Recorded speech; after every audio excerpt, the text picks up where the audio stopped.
Okay, let me make the introduction. It's a great pleasure to have Laurie Letts, is that the right way to pronounce your name? Yes, that's it. To give the CREATE seminar. As you may know that the sMAP CREATE program, we host a monthly seminar so far. So Laurie is an occupational therapist and a professor in the School of Rehabilitation Science. She joined the faculty of my master in 1994 and has enjoyed many years in educational roles, including 10 years in administration as assistant dean of the occupational therapy program. Her current research focuses on adults and older adults with the focus on community-centered initiatives, as well as supporting people with chronic illnesses to manage their conditions. This involves work in primary care and other community settings. And she's also involved in research to identify and intervene in preventative ways so that people's engagement, occupation, and healthcare are optimized. She's currently a board member of the Hamilton Council of Aging, and also is the co-chair of the Age-Friendly Hamilton Collaborative Governance Committee. So today we're going to hear about her work related to promoting healthy aging and mobility. Thanks, Laurie. Okay, thank you. Well, so what I prepared to do today is just talk a little bit about Age-Friendly Hamilton's plan and how I see mobility being embedded in it. Now, I had a quick look at the website for your lab, and I think I'm defining mobility in a very broad way. And so, we can have some conversation about how this work that we're doing at the community level may or may not align with the kinds of interests that you have within your lab. But I thought you might be interested to hear about how the Age-Friendly Hamilton plan has been developed and how I see, at least, that there are some strategies embedded with it that would promote both healthy aging, but importantly, mobility. So what I thought I'd go through this morning is just first a little bit of background on Age-Friendly Hamilton, brief demographics, a bit of background around age-friendly cities in general, since I'm not sure how many of you are aware of age-friendly cities as a movement at the international level. I'll tell you a little bit about the initial Age-Friendly Hamilton plan, which was developed which was in place from 2014 to 2019. I'll tell you about our next age-friendly plan, which is just in the process of being released. And then I'll give you some highlights in the ways in which mobility is addressed within the plan or embedded within the plan. And then we can have some brief conversation about next steps in terms of what the Hamilton Council on Aging and the Age-Friendly Hamilton Collaborative Governance Committee is planning, but also what there might be research opportunities for folks in your lab. So just some quick demographics, and I think, based on what I've seen in your lab, you're all probably aware of some of the demographics associated with seniors or people over 65 being a fast-growing population in Ontario. We're at a point now where there are more people over 65 than there are under 16. The seniors population is expected to double in Ontario by 2041. And in Hamilton itself, we have 167,170 people over age 55, and that represents 30% of the population of the Hamilton area. And there are 14,000 people or just over age 65 living with dementia in our community. And I'll bring dementia into the plan as I proceed. So that gives you a sense, hopefully, of some of the scope that we're dealing with in terms of the population whose needs we're trying to address through Age-Friendly Cities. Now, Age-Friendly Cities was an initial initiative of the World Health Organization. It was an initiative and a framework established for communities that were wanting to create environments that supported healthy aging. So in 2010, there was a global network formed of age-friendly cities and communities, and Hamilton became a certified member of that network in 2015. Now, in terms of the process of becoming an age-friendly city or the journey we've had to date. In 2013, so some of the initial ideas actually emerged from the Hamilton Council on Aging, and in particular, one of the people that spearheaded a lot of the initial work was Margaret Denton, and some of you may be familiar with Margaret. She is an emeritus professor now, but was in health, aging, and society here at McMaster for quite a long time and is a sociologist. And she took a lot of the lead in the initial development of the age-friendly Hamilton plan initially and the work. And so, but from 2013, there's been a really strong partnership between the City of Hamilton, the Hamilton Council on Aging, and the Seniors Advisory Committee to the Mayor of Hamilton to start working towards an age-friendly plan. So the first plan was developed in 2014. It was endorsed by City Council. In 2015, a collaborative governance committee was formed, and that's what I'm the co-chair of now. And that committee really has its mandate to sort of be stewards of the age-friendly plan, is how I would describe it. So the committee is comprised of representatives from the Hamilton Council on Aging, from the Seniors Advisory Committee, from the City of Hamilton, and then we also have a number of goal champions. So the plan was released in 2014. From 2014 to 2019, there was a significant amount of work underway to start to implement some of the recommendations from that initial plan. And by the end of 2019, there had been 101 actions or recommendations within the plan. 81 of those had been completed by 2019. And the others were underway. So I'll just give you some key achievements from that time period. So there was some effort underway, and actually I had some student occupational therapists involved in this too, to focus on the issues of home adaptations to support people to remain in their homes and safely age within their homes. And so we created 3 home adaptation guides, one for homeowners, one for tenants who are renting their accommodations, and one for property managers, to give them some suggestions and strategies to think about home adaptations that might support people to continue to live in their home. We also had, and this may be of interest to you folks in relation to mobility, we had three types of workshops, all under the umbrella of a funded project through community recreation funding through the provincial government. And the overarching project was called Let's Get Moving. And there were 3 workshops. One was Let's Take a Bus, one was Let's Take a Walk, and another was Let's Ride a Bike. And all 3 of those projects had workshops where seniors could come participate in a workshop where they would learn about the basics, and then would actually have some experiential components to it as well. So if it was Let's Take the Bus, that was really, there was a partnership with Hamilton Street Rail, so that the city bus would come and people could actually practice getting on and off the bus, learn about how to plan their routes, that kind of thing. Let's Ride a Bike was a very fun workshop that was done in partnership with Sobe Bikes in Hamilton, where we actually gave people an opportunity to get back on a bike, even if they hadn't been on a bicycle in quite a long time. And Let's Take a Walk involved a number of things, but it actually resulted in seniors as well as volunteers from the community going out on various trails within the community, evaluating those trails in terms of their walkability. And then it all was compiled into a guide that's available online to support people to have opportunities to take graded sort of hikes within their community, from simple, paved trails at the Hamilton waterfront, for example, to more challenging trails in some of the escarpment areas in Hamilton.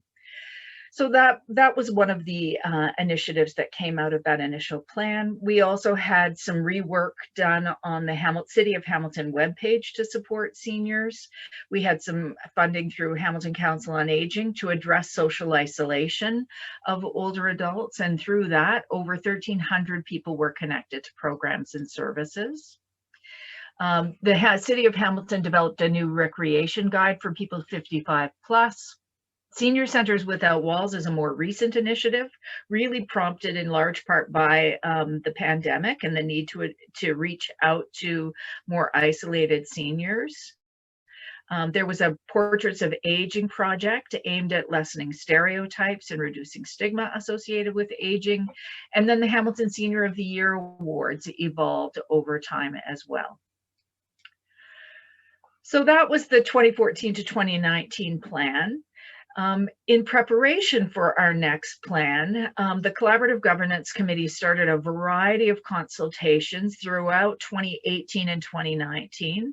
Broad consultations were conducted across all 15 wards in Hamilton, with a real focus on trying to reach out to people who might be harder to reach.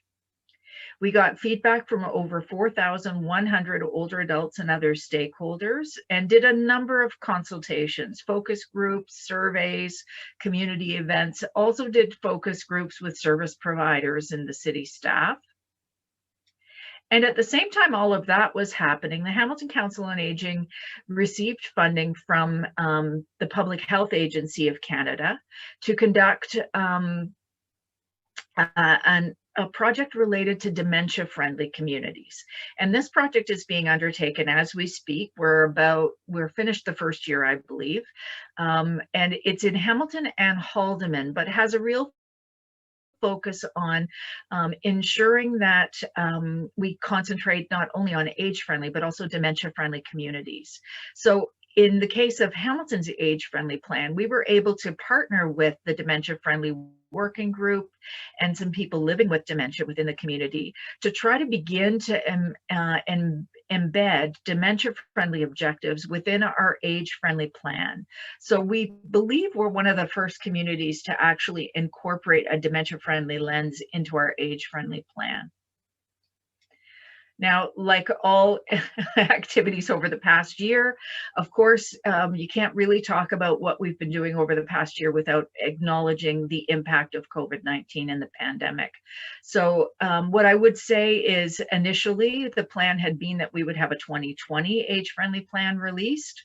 The pandemic really did mean that the early months of the pandemic especially, everything was kind of suspended for those early few months. And then last fall, in the fall of 2020, we deemed it important to take a step back to redo some consultations or revisit consultations with folks. So we held a number of focus groups, one in each of the goal areas that we're emerging, to make sure that we had incorporated the impact of the pandemic into our plan and to identify further any gaps and opportunities for the plan.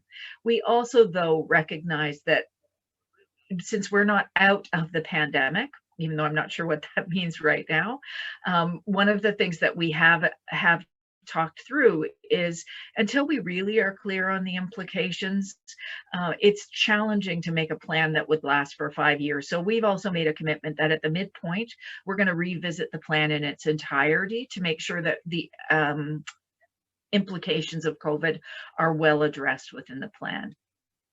So our 2021 to 2026 age-friendly plan aligns really well with Hamilton's vision, the City of Hamilton's vision, which is to be the best place to raise a child and age successfully. It builds on the successes of our previous plan. It has one new principle embedded within it about being a dementia-friendly community. And the plan itself includes 7 strategic goals, 21 objectives, and 61 actions or recommendations. So I'll tell you a bit more about those. So these 7 areas are the goal areas: housing, transportation, information and communication, health and community services, social participation, civic engagement, and outdoor spaces. And when I looked at those and I looked at the recommendations in more detail, there are 4 areas where mobility is explicitly embedded. It's probably implicitly embedded within other areas as well, but it's explicit in 4. So I thought I'd just give you a quick overview of what those 4 areas are. So the first one, and I'm just going through these in order, not in order of priority, is related to housing. So you can see on this slide, at the top, I've listed the broad goal area that we're aiming towards. So in terms of housing, everyone should have a place to live. People are supported in ways that make sense for their unique circumstances, with a full range of housing options in their neighborhoods. And so in relation to mobility, the objective that most closely aligns with mobility is the first one, ensuring affordable, accessible, and safe housing. And you can see within the recommendations that we've got the issue of transportation highlighted. And I will be interested to hear from you folks whether transportation is something that you frequently think about in terms of mobility as you've understood it within your lab. But essentially, we think it's important for housing planning to take into account not just housing, but also transportation needs, recreation needs, and interests of people, so that we've got a cohesive and complete housing plan that addresses people's needs to get around within their community. Now, transportation has a lot of issues related to mobility. And again, this is specific to transportation, but considering that there are many types of transportation. So the goal is that transportation system, urban design, and physical infrastructure enable people to participate in community life as they choose, as well as age in their communities. So our first objective is really around supporting people to continue to drive as they're able to. So that's the first objective. And then we've got a couple of recommendations here about supporting people to continue driving their cars, but also to consider things like public transportation and taxis as alternatives. Still within transportation, the second objective is to ensure that the public transportation system is affordable and accessible to everyone within the boundaries of Hamilton geography. And so that also includes not just the urban sort of areas of Hamilton, but some of those smaller urban communities within our greater Hamilton area. So Flamborough, Stony Creek, Ancaster, Dundas. So making sure that we're addressing the needs for public transportation across a number of areas. And then the third objective is about pedestrian safety. And the recommendation is really to improve walkability and accessibility of public spaces and streets, and in particular in the winter, but thinking about sidewalks, intersections, transit stops, shelters, terminal locations. So we really do want to encourage people to be able to get around their communities in whichever way makes most sense for them. Now, the third goal area that it's explicit where mobility is addressed is social participation, and that covers recreation, learning, arts, and culture. So the goal is that social engagement opportunities are welcoming and reflect diverse interests and preference of older adults in the community and available in a variety of formats. So even though this goal area is about social participation, the third objective is about partnerships so that we can get people to the programming that they're interested in. So partnerships for transportation so that people can access social recreation, and that may be relocating activities to within neighborhood hubs, for example. And then finally, and this is a new goal area for us, it was not in our 2014 to 2019 plan, but we've identified outdoor spaces and buildings as a goal area. So we want those to be welcoming and well maintained with sufficient seating and to be accessible for people of all ages, that are designed with pedestrian safety, cycling, and walkability in mind. So the main objective where mobility is addressed is in terms of safe trails and sidewalks, so that there's sufficient seating, there's directional signage, and this is, one of the objectives that emerged from our work related to dementia-friendly communities, and ensuring that sidewalks, trails are accessible for individuals with mobility challenges. So those are the four goal areas that are explicit in terms of mobility from my perspective. So our next steps as a collaborative governance committee are to launch the plan. So in June, which is Seniors Month, we will be launching the 2021 to 2026 age-friendly plan. It is already available on both the City of Hamilton website as well as the Hamilton Council on Aging website. So if anybody's interested in doing a bit more of a deep dive into the age-friendly Hamilton plan, you could certainly access it there.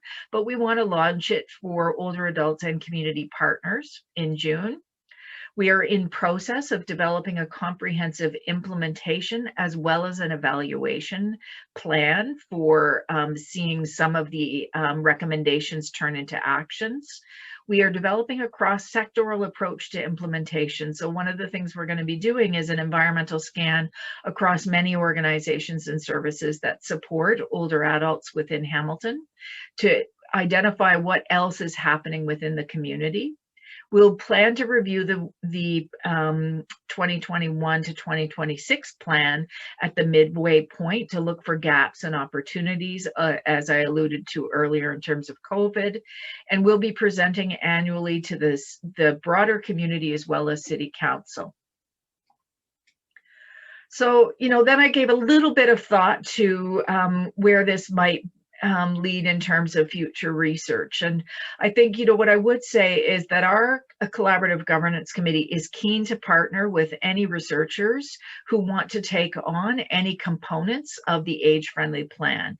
Although we see ourselves as the stewards for the age-friendly plan, we are not the group that's responsible for making it all happen. So if there are specific goal areas, it would certainly be an opportunity to collaborate with researchers for some community engaged research. And I can give you some examples of some things that have taken place from the old plan that I had partnership with students through the occupational therapy program and their capstone projects. They looked at age-friendly apartments, they looked at walkability in neighborhoods, they looked at the trail assessment, they looked at age-friendly transit and did a go-along project with seniors on the bus system. So there's lots of ways, I think, and lots of opportunities for more research that could be tied to the age-friendly plan.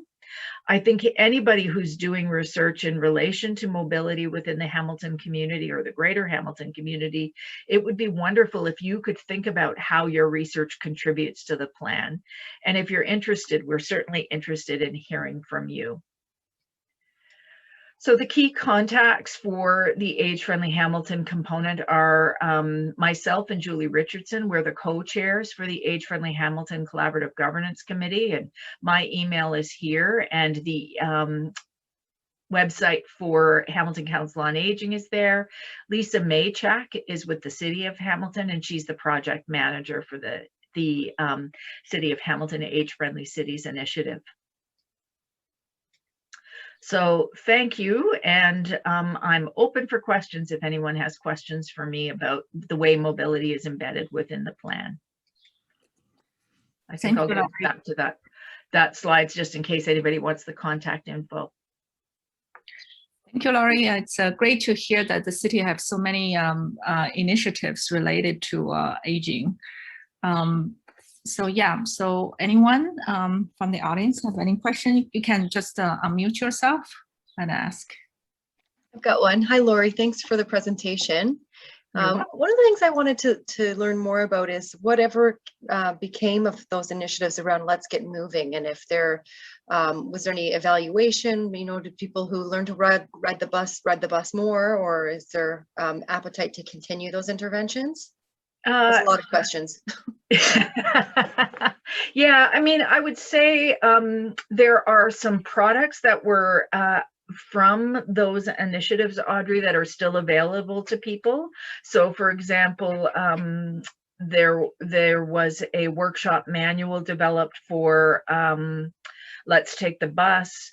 The trail guide for from Let's Take a Walk is still available. Yes, there was evaluation done, but I would say these were funded by the provincial government. I can't remember the ministry. It's like Recreation and Sport or something like that funded those initiatives. So the evaluation was much more of a process evaluation than a long-term outcome evaluation. So we certainly have workshop evaluations that were done at the end of the workshop with a focus, of course, on satisfaction, whether people gain skills. What we don't have is a lot of follow-up data. Yeah, like did mobility increase? And the reason, my favorite of the three, maybe you can guess, was Let's Ride a Bike, because Yeah, I it was my became a favorite too. SoBi rider while I was learning about that, and I started riding around, and now I hadn't ridden a bike in a long time, and so I wonder if it changed people's mobility and their their lives. But and I also would be interested if people were maybe researchers and the city together wanted to take those initiatives up again after COVID is over, and maybe more formally evaluate them, and that might be a great project to pitch to Mira. Yeah, well, and I think, you know, when I think about sort of McMaster's emphasis on community engaged research, it's exactly those kind of initiatives that I think hold a lot of promise for future projects. Keep us in mind if you learn of anyone who has the vigor to sort of bring those back to life again. I have to tell you that the Let's Ride a Bike was my favorite too, and we had two student OTs who organized the workshops and did a lot of the work as part of their capstone project, and then we ran the workshop 2 or 3 times with really positive experiences in the moment, although it also felt like the riskiest one to me out of all. You know, getting back on your bike, especially for older folks who may not have been on their bike for a while. And SoBi bikes are not They're about the 100 easiest pounds to ride, right? Yeah. They're really heavy bikes. But we actually ran the workshop down at the waterfront, so paved trail, lots of space during the day, and it was really quite a success. That's great. Thanks for the update on that. I think maybe someone else had a question. I thought I saw some movement. Dennis does. I had a question. Please Hello? go ahead, Dennis. Yep, go ahead. Can you hear me? Yes. Dennis Baker. I'm a senior, of course, and I have a couple of questions. I used to ride a bicycle, but when I came to Hamilton, I stopped because I realized there were no continuous bicycle lanes. They either ended someplace, and even now I see that where they have a bicycle lane, they often don't have a hard curb. So I see the cars going into them all the time. So I decided, well, I'm not riding a bicycle in Hamilton anymore. You should look at Copenhagen, actually, as an example of a bike-friendly city. They've made sure that that doesn't happen there. That can be done. The second thing is we have these wide radius curves. Cars can whip around corners and be on top of you before you know it. You should get rid of those, have a very sharp curve, because they did that in France, and they cut down a lot of accidents with bicycles because the cars couldn't whip out and around the corner. They had to go very slowly to get around it. So you can engineer the roads to make it a lot safer for people who don't want to walk or ride a bike, you see. And also, of course, snow clear is an issue. That's another issue. But I think you can engineer things to make them a lot safer, and we could do that here. That's my start of comments. I could say more, but I won't right now. Yeah, Okay. I mean, I think you've raised some really good points about the infrastructure modifications that can be made to address active transportation and to make active transportation a more, what's the word I want? More desired method versus the automobile, which many of our communities have been designed for. I mean, the city, many of the recommendations within the entire age-friendly plan are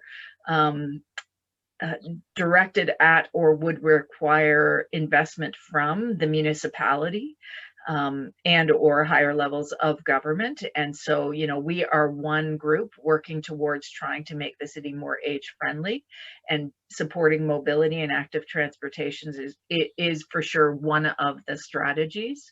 I don't have any reason to argue with your recommendations. Well, take a look at what Copenhagen's done. You can see what should be done, and they've done it, and it ends up being more advantageous to ride your bike than it does to take a car. They gave an example how you can get your bicycle and ride through these perfectly safe network, which goes everywhere, or take a car and the bike beat the car, and then the car had to find a place to park. Right. So it can be done. We can do it. If we don't have the will, that's our problem. Yeah, I would add a comment on that is that there's this notion so-called the universal design in computer science. So many of the things that you improve is not just for the older population, right? That's It's correct. all. Yes, yes, that's very true. And I think that's one of the things that, you know, it's interesting about the vision statement, as I highlighted for the city, that it's an ideal place to raise a child and age well. And when you think about sort of those two ends of the age spectrum wrong, I think you're right that universal design strategies would address potentially many people as well as people with disabilities. I have two questions. One is you mentioned about the potential to collaborate with research groups and students. Is there like, you know, hearing about all the projects is definitely very exciting and we would like to help, but how should we do so? Where do we start? Like particular with sMAP Create, I would say many of us are like have engineering background. We also have students from health science and communication, but mostly the program is to train students to have the technical know-how to work with older adults and address mobility challenges. So if we want to help with some of the initiatives in the city of Hamilton, where can we start? Well, I think, you know, a start may be to look at in detail at the age-friendly plan. And if there's a recommendation or a goal area where researchers see alignment with their interests, or where they, you know, where having trainees potentially be involved in partnership with us, that would be terrific. So I would start with looking at the plan, see if there's any place where you think there's an automatic fit. And then what you can do is you can either contact me or contact the Hamilton Council on Aging, and we can link you up. So the way that the Collaborative Governance Committee is organized is we have goal champions for each of those 7 areas. There's at least 1, and in some cases 2 goal champions, and they're going to be as part of our implementation, they're going to be organizing essentially ad hoc working groups to start to address some of the issues. So if there's research interest in tackling any of those recommendations, those goal champions would be the people that we would sort of liaise you with and the students with in terms of thinking about, so how might we approach working towards those? And I would say that's what's transpired with me in terms of the age-friendly transit project, the rental apartment project, the Let's Ride a Bike and Let's Take a Walk project, have all been because there was just a bit of serendipity in terms of some students available with an interest and a need on the part of Hamilton Council on Aging. So the best thing I think would be to start with the plan itself. I see.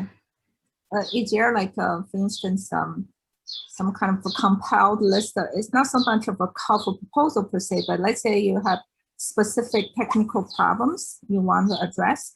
Like for instance, that's what Audrey mentioned earlier, to have a follow-up, to have a probably more efficient way to evaluate the outcomes.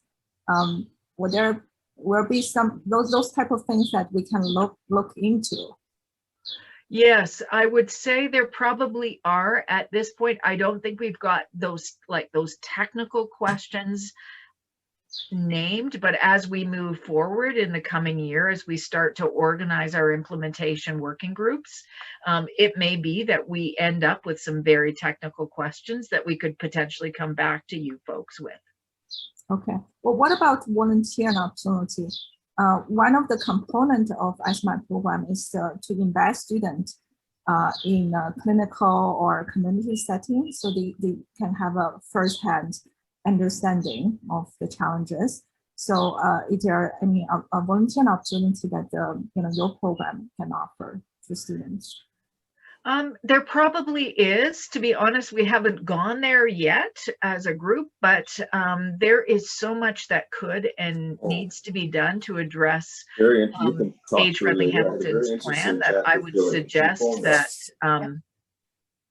sorry, there's 2 conversations happening there. I would suggest that if there's an interest in the part of your lab to give students some exposure, for example, to partnering with our group and with seniors, just let me know what research interest they might have, and we could see if there's a potential synchronicity in terms of their interests and what we might need next. Okay, sounds great. My second question is maybe a little bit off topic when you talk about housing, right? So as I understood, like over pandemic, there are like growing number of homeless people. We also recently heard about this no man's land, that when we also talk about seniors who are not really homeless there, but they are houseless. I'm just curious whether similar phenomenon is also prevalent in Canada among senior adults or like in Hamilton. What is your your experience in that? Or is this a U.S. specific problem? Yeah, I suspect it is not a US specific problem, but I'm sorry, I don't have any data to draw on to sort of give a sense of the issues. What I think we do know from the pandemic and what people are quite concerned about is the degree of social isolation that people have experienced, which existed pre-COVID and may well have been just exacerbated during that time.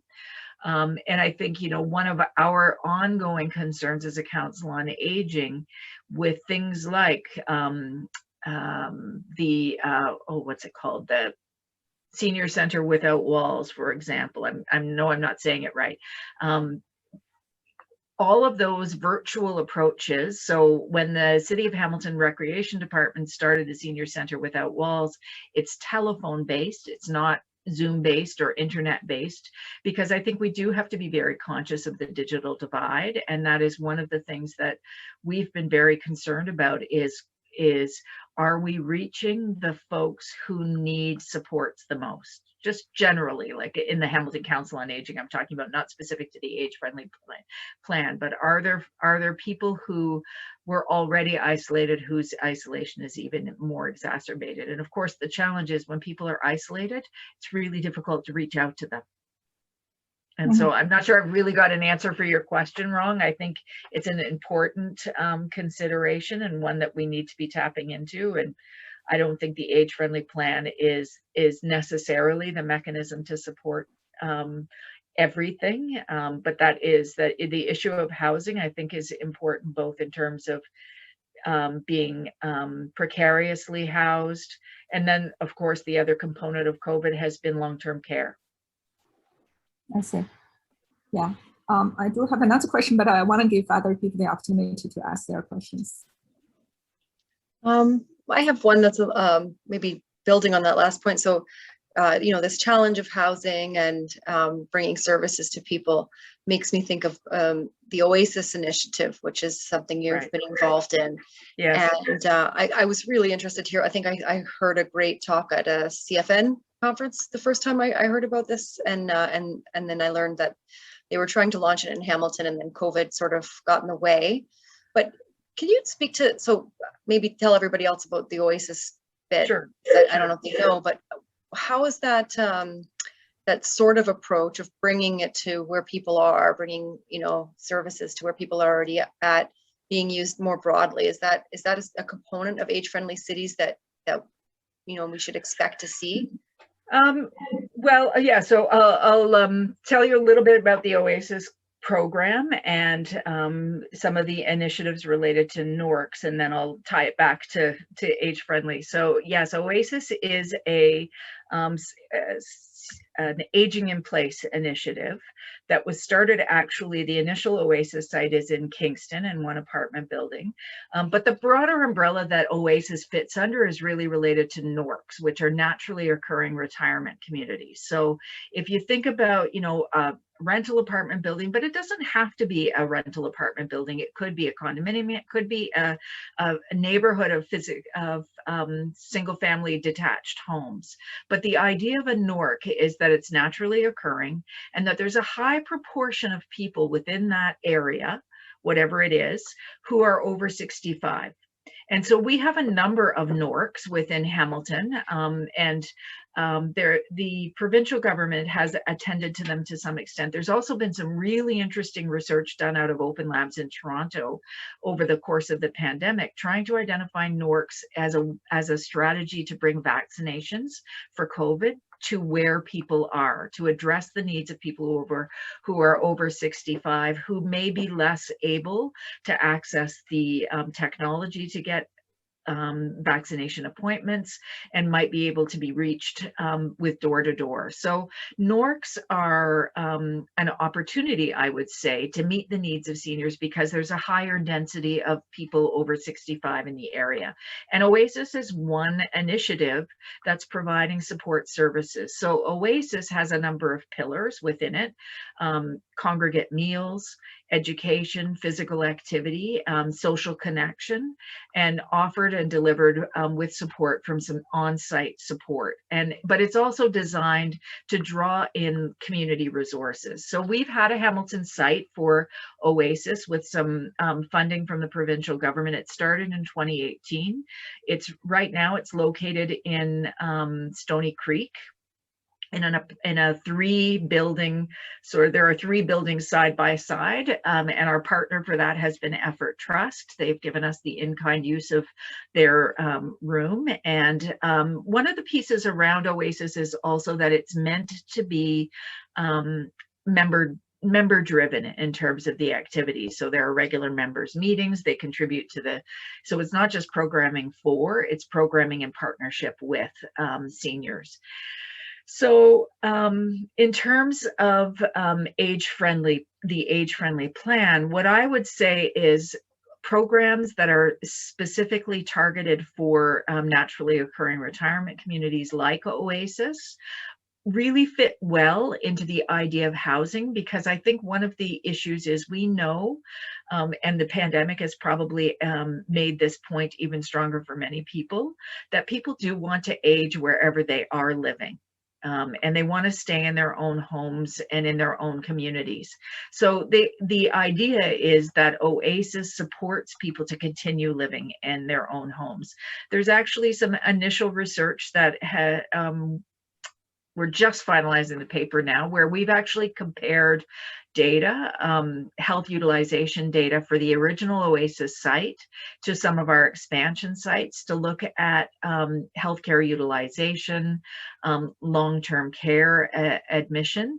And although many of the differences are not statistically significant, across the board, there's a positive trend towards people being able to stay in their homes longer if they live in a NORC OASIS building. Thanks, Lori. That's really interesting. And I think maybe the longer we are able to watch these sites, the more likely those trends are to become stronger, right? Yes, one would hope, yes. I mean, we had a lot of comparisons and outcomes that we were looking at in that, without probably a large enough sample size to really detect the differences. But we are following, so for the OASIS expansion project, and we've actually just got some CIHR funding to continue doing work with the OASIS project. So in Hamilton, we'll have an OASIS site, and then we're also going to have match sites. So we're going to do case study comparisons. And so there's a site in Hamilton, a site in London, Belleville, 2 or 3 other sites in Kingston besides the original OASIS site, and a site in Toronto. So we'll have more sites to have and the idea of us collaborating is that we'll be able to pool the data across communities as well as look within each community at the cases and the comparisons. Sorry, I have a question too. You were talking about NARCs, and do we have in Hamilton identified those communities and documented where they are, or are we sort of kind of working without a list kind of thing? Well, it's interesting, Magdalena, because it depends on how you define NORC, whether or not we have a list. There's certainly census data. So when we did the original identification of a building for our original Oasis site, we used census data.